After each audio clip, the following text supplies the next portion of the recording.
ญว่าสวามาขอนะทุกคน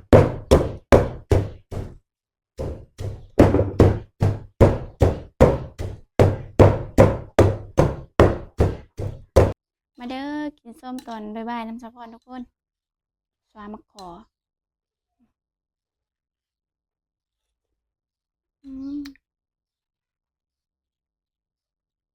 มันจะนุ่มๆไม่เอาแล้วทุกคน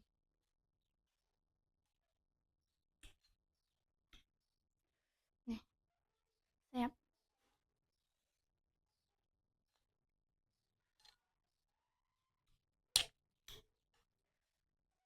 ทุกคน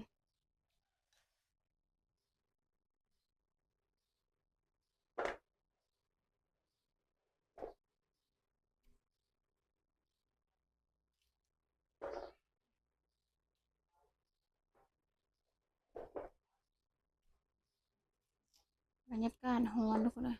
คือฝนสิตกนี่แหละ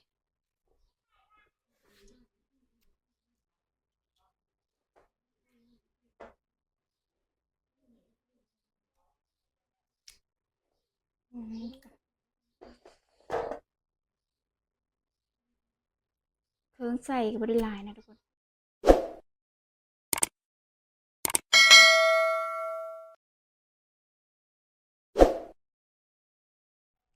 การทักทายสบายดี FC ทุกคนเด้อและก็สวัสดี FC ทุกท่านทุกคนวันนี้สะพอนกำมาได้เมนูใหม่นะทุกคนเนาะทุกคนนี่ก็คือมะขอนะทุกคนเนาะเอาไปเอามาแต่หน้านะทุกคนนี่คือมะขอเนาะเราก็จะมากินส้มนะทุกคนเนาะทุกคนสะพอนกะบ่ได้ลงคลิปหลายมือนะทุกคนเนาะเพราะว่าช่วงนี้กับการดำนาหน่อยนึงนะทุกคนแต่ว่ามื้อนี้ก็เลยพักก็เลยมาอัดคลิปนะทุกคนเนาะสะพอนว่าสิอัดคลิปแบบว่าอันดำให้หน้าให้เบิ่งแต่ว่ายังบ่ได้อัดเนาะทุกคนเนาะเพราะว่าการสากมีน้ำเนาะทุกคนนี่มื้อนี้เฮาอยู่เฮิรนก็เลยกินส้มมะขอเนาะทุกคนเนาะก่อนสิไปฮับเบิ่งรับชมกับฝาก FC ทุกคนเด้อกดไลค์กดแชร์กดติดตามช่องสะพอนได้ทุกคนเพื่อเป็นกำลังใจในการในคลิปนะทุกคนสะพอนก็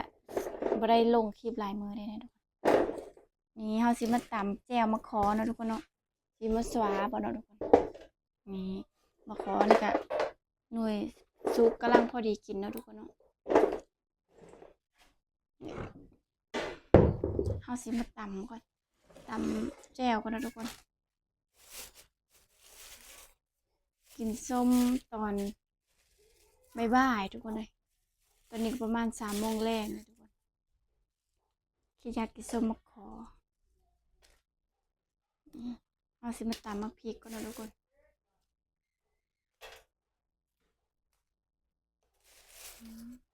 ตำแซ่บๆเลยทุกคนลงไปก็ใส่เป็นโน่นะทุกคน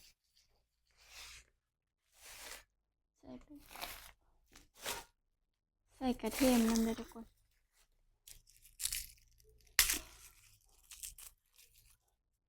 กระเทียมเลยสะพอนสิใส่กะปิน้ำนะทุกคน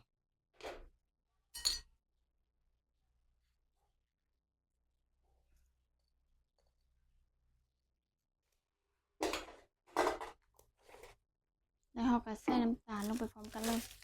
ตำให้มันแหลกพร้อมกันเลยนะทุกคน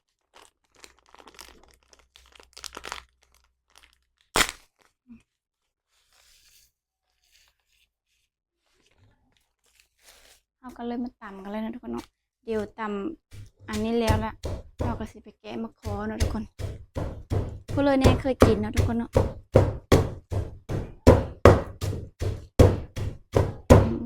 ตำให้มันแหลกๆก่อนทุกคน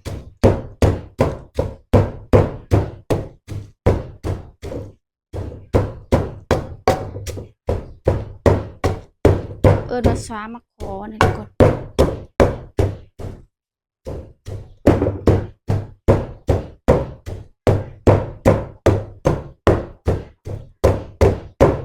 ตำจุดแรกก่อน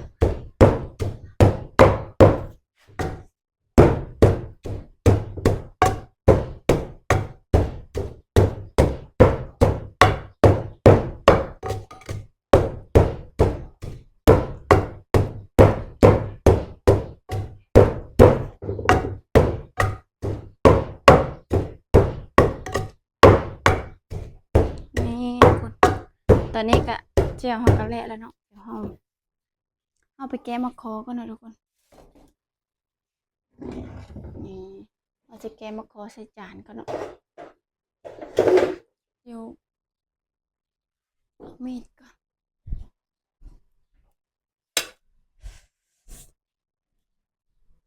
หน่วยใหญ่ๆเลยทุกคนเดี๋ยวจะเพิ่นสิแกะมันก่อนนี่คือมะขอฝาแฝดนะทุกคนมันจะอยู่นำกันแบบสองในติดกันเลยทุกคนนี่ทุกคนเราก็จะมาบีบใส่แบบนี้นี่แต่ว่าหน่วยเดียวก็มีได้ทุกคน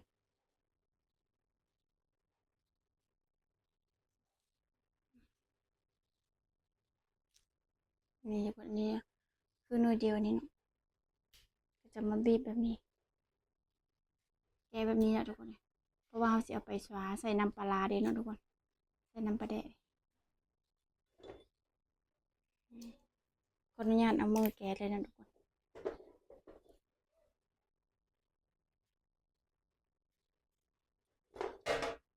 นี่ทุกคน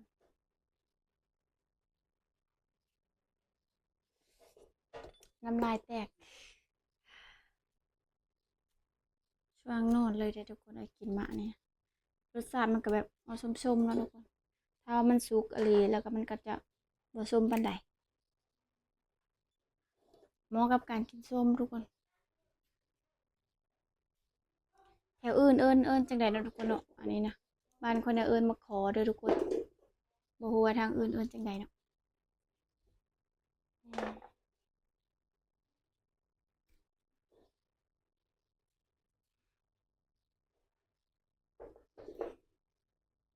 แกะแบบนี้เลยทุกคนแต่ว่าตามปลาแดกกินกับก็ได้เนาะทุกคนเนาะเอาแต่ว่าเฮาอยากอันเอาไปชวานะทุกคน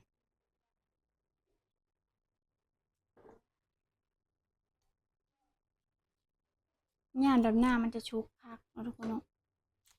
ประมาณเดินหน้าทุกคนชุกมันจะชุกแบบอิ่มเลยมันจะบ่ส้มปานใดแต่อันนี้มันอยากออกรสชาติแบบส้มๆเนี่ยมันยังบ่ทันอันนั้นปานใดเนาะทุกคนมันยังบ่ทันอิ่มนะชุกอยู่แต่ว่ายังบ่อิ่ม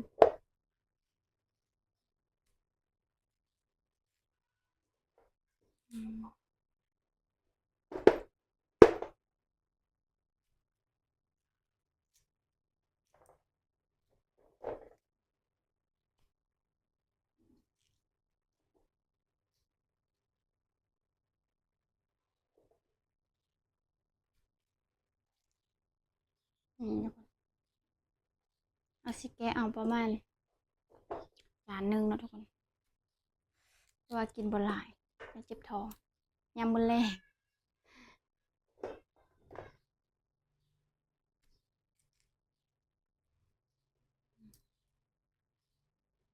กินคนเดียวเนาะทุกคน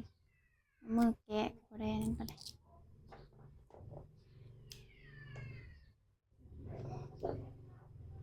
หน่วยใหญ่ๆทุกคนน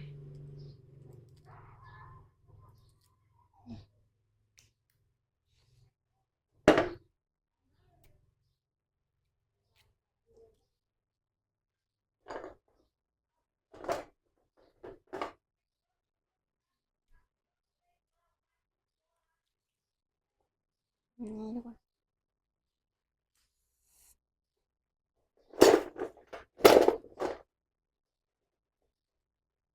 คล้ายๆคือมะลำไยเนาะทุกคนโคตรว่าดกทุกคนอยู่กกมันน่ะบักดกๆเป็นหลายเลยบางปีก็หากินก็บ่มีทุกคนเอ้ยบางปีก็เป็นหลายๆ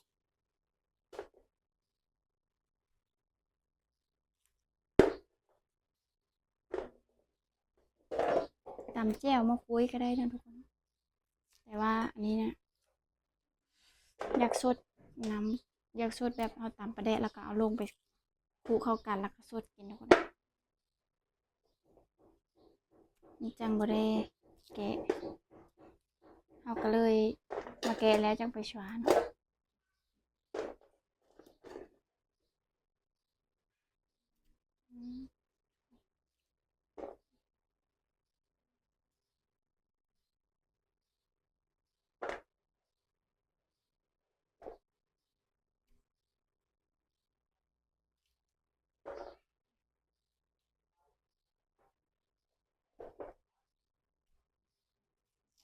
รรยากาศร้อนทุกคนเลยคือฝนสิตกนี่แหละ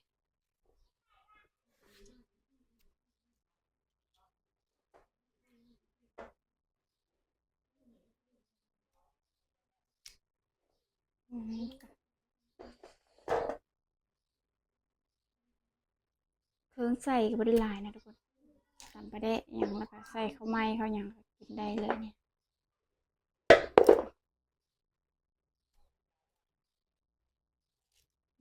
อันนี้ฝาแฝดอยู่นำกันอยู่ด้วยเดียวอืมแบบหน่วยใหญ่ๆแล้วมันจะเป็นแบบฝาแฝดเขาเอิ้นฝาแฝด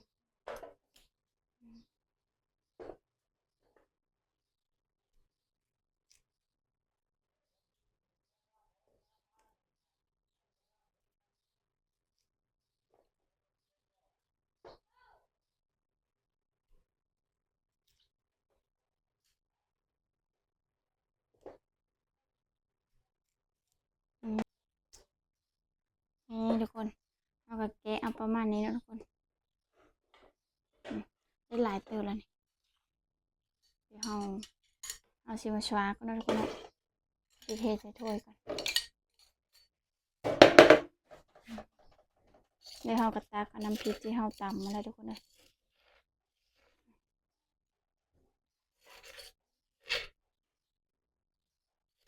อืมเสียดายเท่าบ่มีน้ำปลานะทุกคนเอาไปหน้าลืมเดี๋ยวเราก็มาใส่ปลาร้าก่อนนะทุกคนอืมแซ่บทุกคน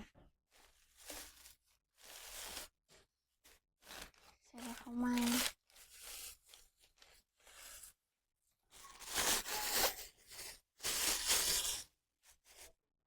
ใส่ข้าวโพดหรือว่าข้าวไม้นะทุกคน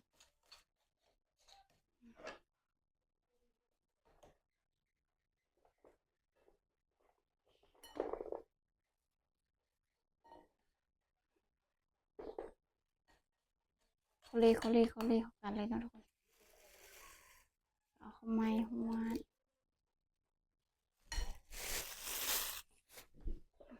เดี๋ยวเราก็มาเขาเลยเจียวเลยนะทุกคน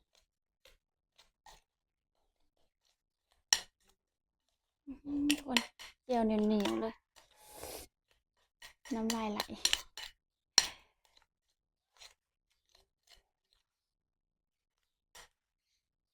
ทุกคนเดี๋ยวเราชิมเบิ่งแจ่วกันนะทุกคนเนาะ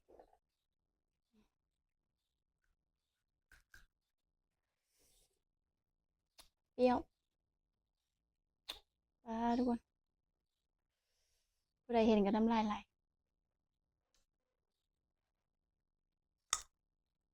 อืมพูดแซ่บอุ่นด้วยมันแซ่บๆนี่ทุกคนเดี๋ยวเรานี่ทุกคนเทมาขอลงไปเลยที่เราแกะนี่เลยทุกคนเลยหลังจากนั้นก็ทุกคน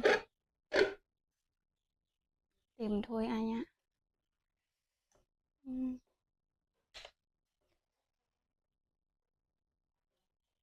ทุกคน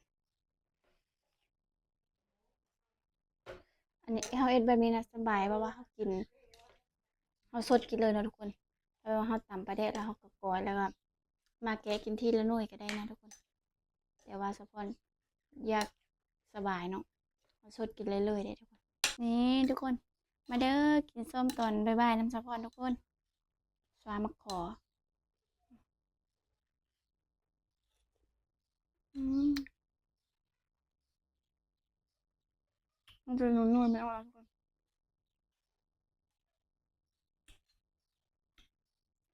นี่แซ่บ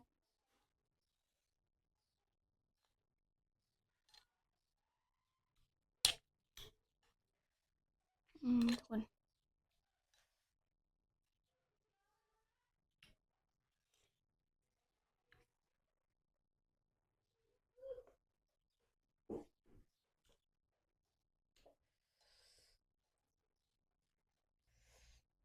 ทุกคนสดเต็มโบ้งเลยอืม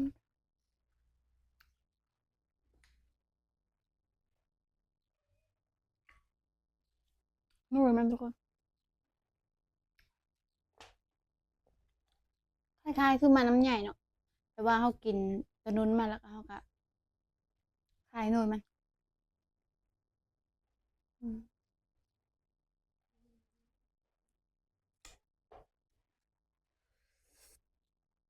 ส้ม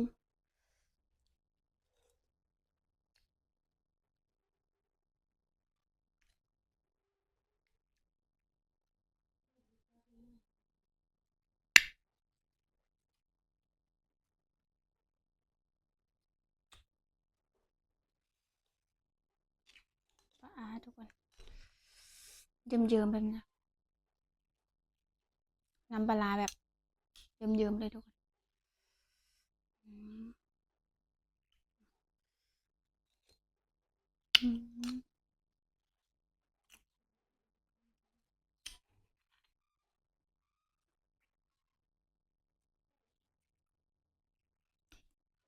ส้มเปรี้ยวแห้งทุกคนอืม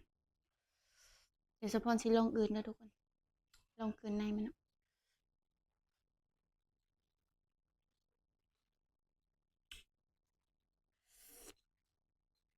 กลืนยานะกลืนบ่ได้ทุกคนแต่ว่ากลืนในมะขอนะกลืนได้เด้อ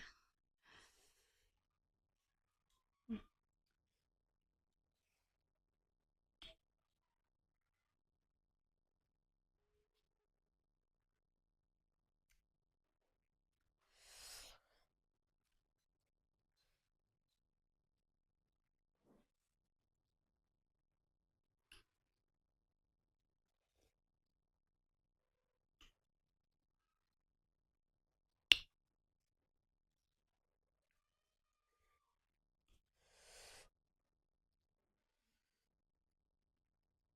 ส้มแต่ว่ารสชาติแบบแซ่บนะทุกคนไปลองกินกันเด้อทุกคนยามนี้เพราะว่าอันมาอันนี้นะปีละเธอเนาะทุกคนเพราะว่ามันเป็นปีละครั้งนะทุกคนมันจะไม่ได้เป็นตลอดเนาะเป็นย่ามมันสุกนะเดือนนี้แล้วก็ประมาณเดือนหน้าทุกคนมาสุกคักเดือนหน้านะถ้าเรากินบ่ทันมันก็โหยแล้วมันก็อันล่นหมดเนาะทุกคนเนาะเอานะทุกคนคลิปนี้ก็สะพอนกับซีได้จบเพียงเท่านี้นะทุกคนเนาะขอบใจทุกคนเด้อที่ติดตามรับชมฝากทุกคนกดไลค์กดแชร์กดติดตามช่องสะพอนให้ทุกคนเพื่อเป็นกำลังใจคลิปนี้ก็บ๊ายบายพบกันใหม่คลิปหน้านะทุกคน